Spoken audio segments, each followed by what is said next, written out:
안녕하세요, 마마님들. 오늘 뭔가 제 앞이 휘황찬란하지 않나요?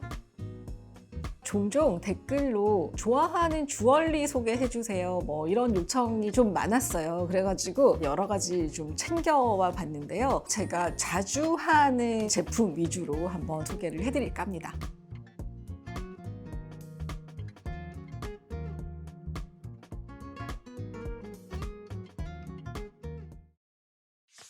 오늘 제가 주얼리랑 워치를 가지고 왔어요. 워치 앤 주얼리라고 해서 인기가 많은 카테고리이기도 하죠. 보통 주얼리 회사에서 시계가 나오고 또 시계만 만드는 회사도 있지만 예를 들어 롤렉스처럼, 그러나 보통 하이엔드로 갈수록 시계도 다이아몬드라던가 뭔가 보석이 바뀌기 때문에 요즘은 주얼리 앤 워치라고 하는 어떤 섹션이 자리 잡아가고 있는 것 같아요. 오늘은 제가 정말 좋아하는 주얼리랑 시계를 몇 점 가지고 나왔는데요. 제가 항상 귀에는 이렇게 좀 진주 귀걸이를 좋아하는 편이죠. 또 얼마 전에 제가 패션쇼를 할 때 엘리자베스 1세를 위주로 하면서 또 진주가 대두되기도 했죠. 그래서 진주 얘기를 아주 잠깐만 해볼까 합니다. 크게 나눠서 천연 진주와 모조 진주로 나눌 수가 있을 것 같고, 천연 진주 안에도 진짜 천연 진주, 정말 그냥 조개를 캤는데 그 안에서 이런 진주가 나왔어 하는 천연 진주는 이제 거의 고갈이 됐다고 해요. 대신 거의 모든 진주가 양식 진주라고 할 수 있는데, 바다에서 키우면 해수 진주, 강물에서 키우면 담수 진주, 이렇게 나뉠 수가 있어요. 해수 진주가 대부분 좀 원형으로 이렇게 둥근 형태를 가지고 있고, 담수 진주는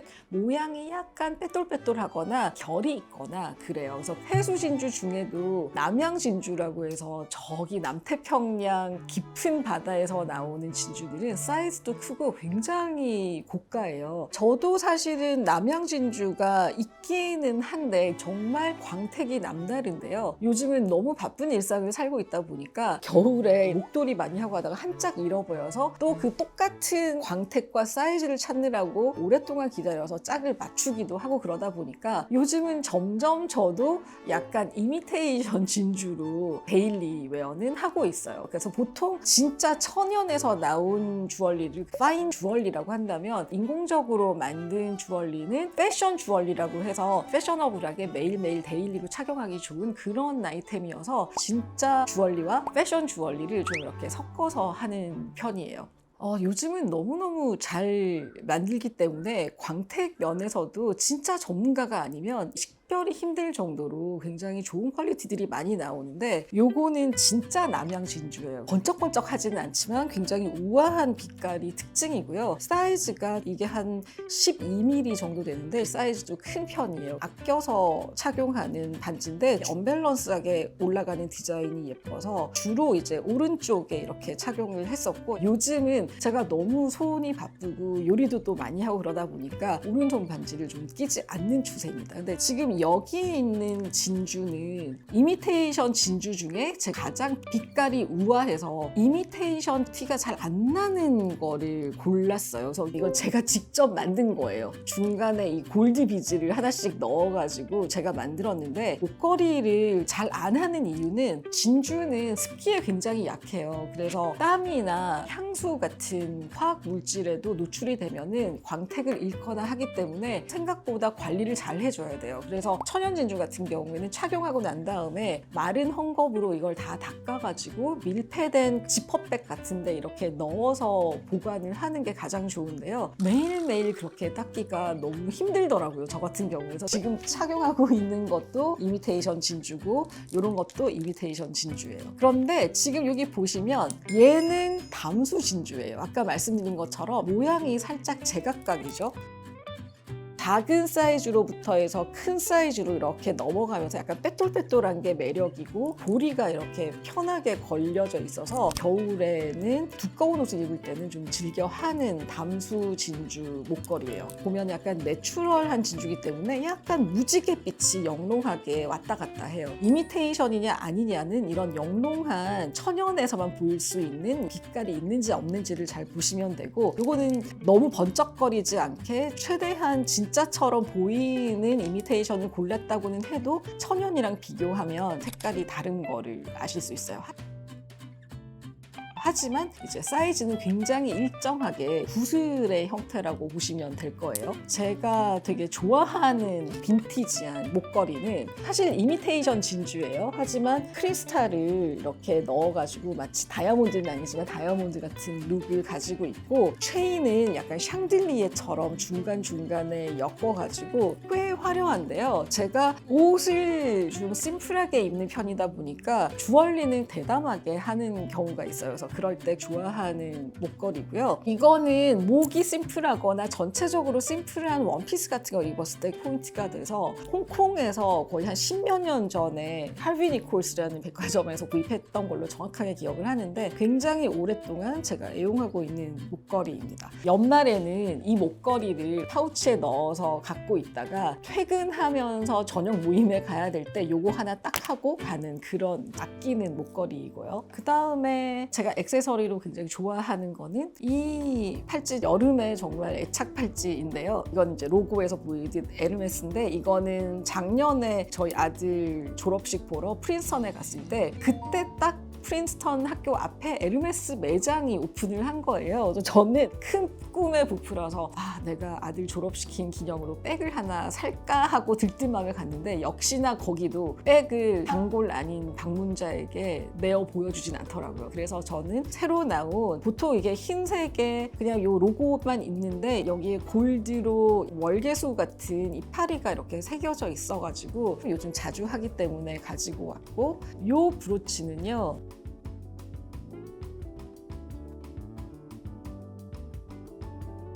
남양진주 반지도 그렇고 무광 골드를 좋아해요. 그래서 무광 골드에 로마 시대의 주얼리 같은 볼록하게 동그랗게 커팅되어 있는 보석을 카보숑이라고 하는데, 이 카보숑처럼 반원으로 올라간 도톰한 진주가 물방울 무늬랑 이렇게 있는 건데, 사실 이거는 빈티지 주얼리에서 영감을 받아서 제가 만든 거예요. 여기 뒤에 보면 엔드앤뎁이라고 새겨져 있는데, 사실 엔드앤뎁에서 패션을 하지만 제가 주얼리에 관심이 많고 좋아하기 때문에 패션 주얼리를 좀 만들어 봐야지 하고 몇 개의 브로치를 시작으로 해서 만들었던 적이 있어요. 이게 첫 번째 작품이고 제가 제일 좋아하는데요. 이거는 이렇게 자켓이나 원피스 같은 거 입었을 때 옷깃에 달아주면은 굉장히 예쁘죠.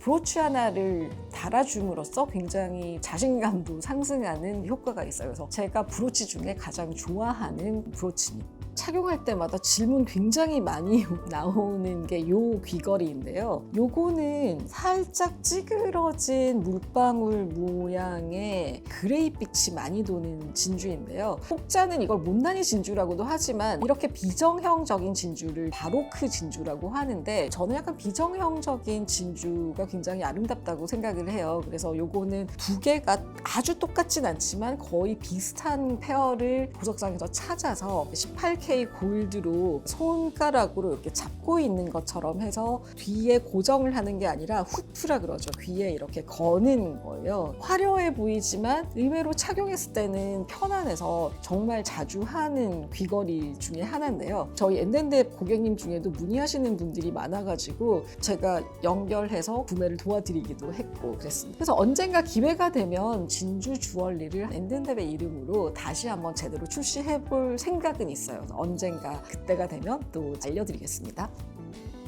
진주 귀걸이들이 있는데요. 얘는 다 이미테이션이에요. 왜냐면 제가 아까 말씀드린 것처럼 너무 자주 잃어버리기 때문에 사이즈별로 이렇게 해놓고 그날의 룩에 따라서 하고 나가는 거예요. 귀걸이를 하면 20% 예뻐 보인다라는 말을 어디서 들었는데, 어느 순간 저도 귀걸이를 많이 하는 스타일은 아니었는데 40대 중후반이 약간 넘어가니까 조그만 거라도 귀걸이 한 점을 해야 외출할 준비가 된 것 같다라고 느껴지더라고요. 그래서 귀걸이는 진주로 이렇게 데일리로 하고 있습니다.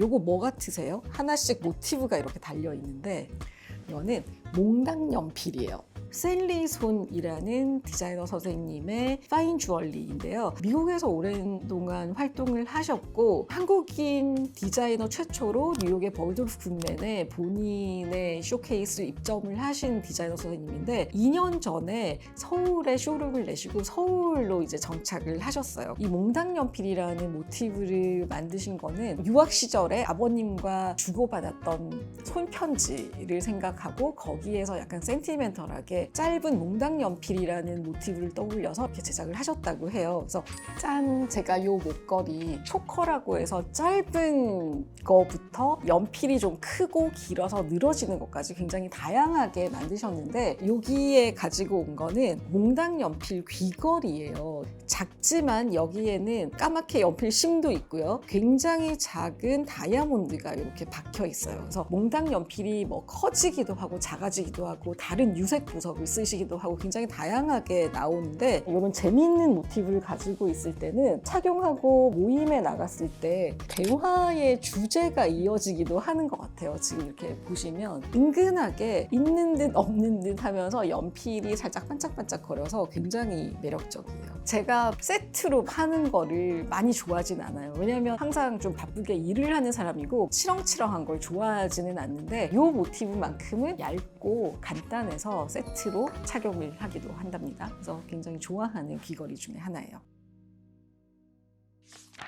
자, 제가 처음에 워치 앤 주얼리 이렇게 해서 하나로 묶인다고 말씀을 드렸잖아요. 오늘은 제가 좋아하는 시계도 3가지를 가지고 왔는데요. 지금 착용하고 있는 이 시계.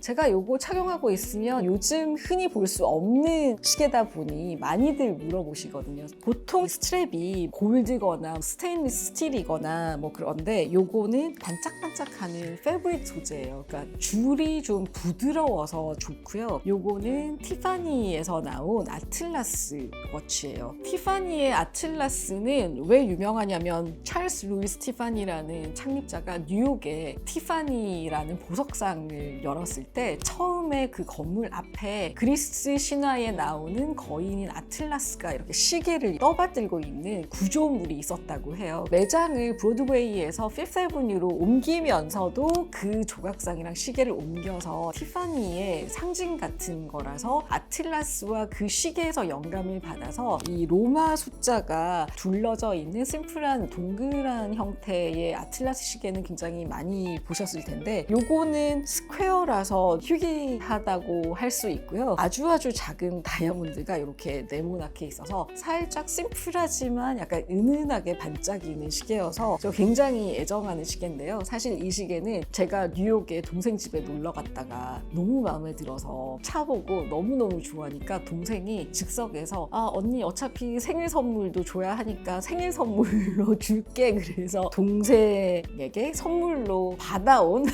뺏었다고도 할 수 없고요. 이 시계는 1990년대에 출시가 돼서 요즘은 단종이 되었고요. 동생도 이 시계를 빈티지 스토어에서 구입을 했다고 해요. 시계나 주얼리도 트렌드가 있고 많은 분들이 그 시점에 그 시계 또는 그 주얼리를 많이 하시는데 저는 오히려 트렌드여서 다 누구나 가지고 있는 스타일보다는 조금 지나갔지만 저에게 어울리고 편한 디자인을 좋아하는 편이어서 이 티파니 아틀라스 시계 굉장히 좋아합니다. 제가 검정 옷을 굉장히 많이 입고 심플한 옷을 입기 때문에 이 시계가 거의 매일 차도 지겹지가 않아서 저는 굉장히 좋아하는 편이고요. 또 이제 주얼리 좋아하시는 분들은 시계와 팔찌들을 스태킹 한다고 해서 많이 여러 개를 착용하시는 멋쟁이들도 많은데 저의 스타일은 또 그건 아닌 것 같아요. 여러 개를 주렁주렁 하는 것보다 하나를 포인트 되는 주얼리든 시계든 착용하는 편이라서 저에게 포인트가 되어주는 그런 시계입니다. 그런데 지금 여기 보시면 본딩된 거가 떨어졌어요. 이게 오래된 시계지만 여전히 티파니에 가면은 유상수선을 해주시기 때문에 조만간 제가 맡겨서 새 것처럼 또 착용할 예정입니다. 자, 그러면 다음 시계는 빨간 파우치에서 느끼실 수 있듯 까르띠에에서 나온 워치이고요. 이 시계도 아마 못 보신 분들이 좀 많으실 거예요. 까르띠에 하면 워낙 뭐 산토스, 펜더 뭐 이런 시계들이 대중적으로 많이 알려져 있는데 이 시계는 라도냐라는 이름을 가지고 있어요. 스페인어로 레이디 이런 건데 특이하게도 어떤 인물에게 헌정된 시계예요. 멕시코의 국민 여배우 중에 마리아 펠릭스라는 전설적인 여배우가 계시거든요. 남미권의 엘리자베스 테일러라고 생각하시면 돼요. 이분이 굉장한 트렌드세터고 멋쟁이고 화려하고 그리고 주얼리를 무엇보다도 굉장히 좋아하셨던 분이에요. 이 마리아 펠릭스와 까르띠에는 뗄래야 뗄 수가 없는 관계인데 이분은 1950년대, 60년대, 70년대에 까르띠에에 나 이런 디자인 해줘 이렇게 커스텀 제작을 많이 했다고 해요. 그래서 그 중에 유명한 게 뱀처럼 이렇게 곡선이 만들어질 수 있는 그런 걸 만들어 달라고 해서 너무나 많은 바게트 컷 다이아몬드와 눈은 또 초록색 에메랄드를 넣어가지고 정말 휘황찬란한 뱀 목걸이를 만들어주기도 하고요. 그 다음에 또 중요한 까르띠에의 작품은 악어예요. 진짜 그녀가 그녀의 애완 악어 2마리를 가지고 와서 까르띠에 매장에 주면서 이 악어 2마리가 엉겨있는 목걸이를 만들어주세요 한 거예요. 그래서 2마리의 악어가 이렇게 머리를 물려있는데 하나는 옐로 골드에 에메랄드가 잔뜩 붙어있는 초록색 악어고요. 하나는 옐로 골드에 옐로 다이아몬드가 쫙 있어가지고 이렇게 엉겨있는 진짜 그 디테일함은 정말 이루 말할 수 없이 너무너무 정교하고 아름답고요. 근데 이 작품은 까르띠에에서도 현대에 와서 만든 작품 중에 굉장히 희귀하고 아이코닉한 디자인이어서 굉장히 많이 회자가 되고 있고요. 이 마리아 펠릭스가 돌아가시기 전에 까르띠에가 다시 이 보석들을 사서 지금은 아카이브로 소장을 하고 있고 가끔 해외에 전시를 다닌다고 해요. 그렇게 중요한 인물이다 보니까 마리아 펠릭스의 별명이 라도냐였대요. 그래서 이 시계 이름이 라도냐인데 굉장히 쉐입이 특이하죠. 밑에가 넓고 약간 마른 목골인데 이게 악어의 머리를 상징한대요. 그러다 보니까 이 체인도 이쪽은 두껍고 이쪽은 좀 얇은데 딱 맞물리고 나면은 이음새가 보이지가 않아요. 그래서 팔찌같이 있는데 이거는 악어의 비늘을 상징한다고 해요. 조각조각이 있어서 플렉서블하게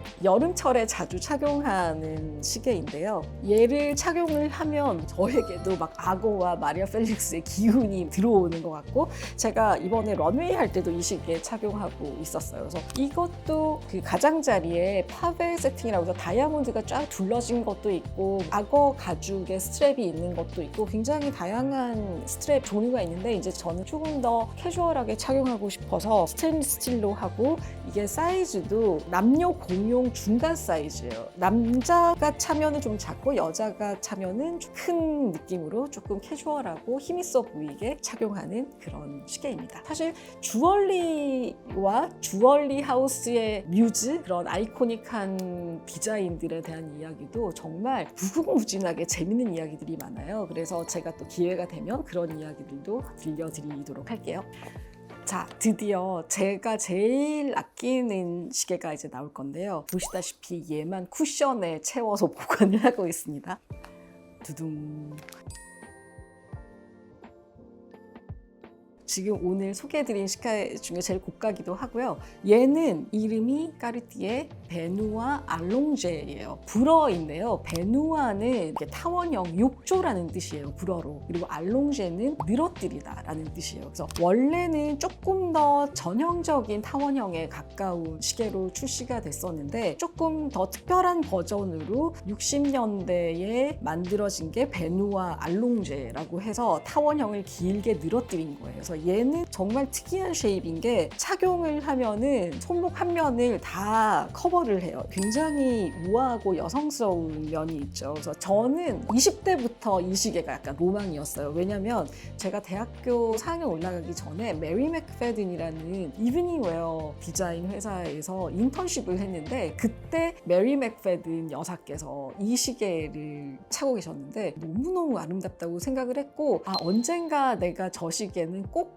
가졌으면 좋겠다. 저분처럼 우아하게 나이가 들면 이 시계를 꼭 착용해보고 싶다. 이런 생각을 하고 있었다가 잊어먹고 있었어요. 까르티에가 이 시계를 오랫동안 다시 출시하지 않았기 때문에 잊혀져 가고 있었는데 2019년에 재출시를 한 거예요. 그런데 그때 옌덴데베 20주년 패션쇼를 함께 축하하는 그런 작은 이제 식사 자리가 있었고, 그때 이 시계를 마음껏 바라볼 수 있게 까르티에 측에서 이벤트를 열어주셨었는데, 그때 이 매력에 새삼 빠지게 된 거예요. 그러다가 2020년에 코로나가 왔잖아요. 2020년은 제가 기념할 만한 생일이었기 때문에 그때 이제 가족 여행을 가려고 계획을 오랫동안 하고 있었는데, 코로나가 그때 1년도 채 되지 않았을 때라 해외여행 갈 수가 없던 시대였어요. 그래서 그러면은 가족 여행 비용을 내가 정말 갖고 싶었던 시계 한 점을 사리라 해서 모아뒀던 자금으로 50번째 생일에 이 시계를 구입을 했어요. 그래서 저에게는 개인적으로 굉장히 의미가 있고, 고가라고도 할 수 있지만 열심히 일을 했고 또 50세를 맞아서 저에게 주는 선물로 구입을 했었던 시계입니다. 그래서 가장 아끼고 있고, 이거는 나중에 뭐 저희 딸에게도 물려줄 수 있는 시계라고 생각을 해요. 며느리는? 자, 제가 오늘 주얼리 앤 워치 이렇게 해서 뭐 패션 주얼리, 파인 주얼리, 또 디자이너 주얼리, 세계적으로 유명한 주얼리 회사에서 나온 이런 시계들까지 소개를 해드렸는데요. 굉장히 블링블링하죠. 근데 사실 제가 여기 짠 열어보면은 여기 또 잔잔하게 또 다른 주얼리들이 있는데요. 너무 오늘 길어질 것 같아서 오늘은 여기까지 마무리를 하고 이 친구들은 다음에 소개를 해드리는 시간을 가져볼까 합니다. 오늘 설명 들으신 것처럼 뭐 시계든 보석이든 어떻게 이 제품이 만들어져 있는지, 이 브랜드의 역사는 어떤지 이런 것들을 좀 살펴보고 많이 알아보고, 진짜 갖고 싶을 때 저도 많이 저축을 해서 이렇게 한 점 한 점 구입을 하는 편이에요. 요리도 그렇고 옷도 그렇거든요. 어떤 브랜드나 제품의 역사에 대해서 궁금하시다면 댓글로 남겨주시면 또 다음 이야기를 만드는데 저도 참고해 보려고 합니다. 오늘 이야기가 재미있으셨으면 또 구독, 좋아요, 그리고 공유도 꼭꼭 부탁드릴게요. 감사합니다.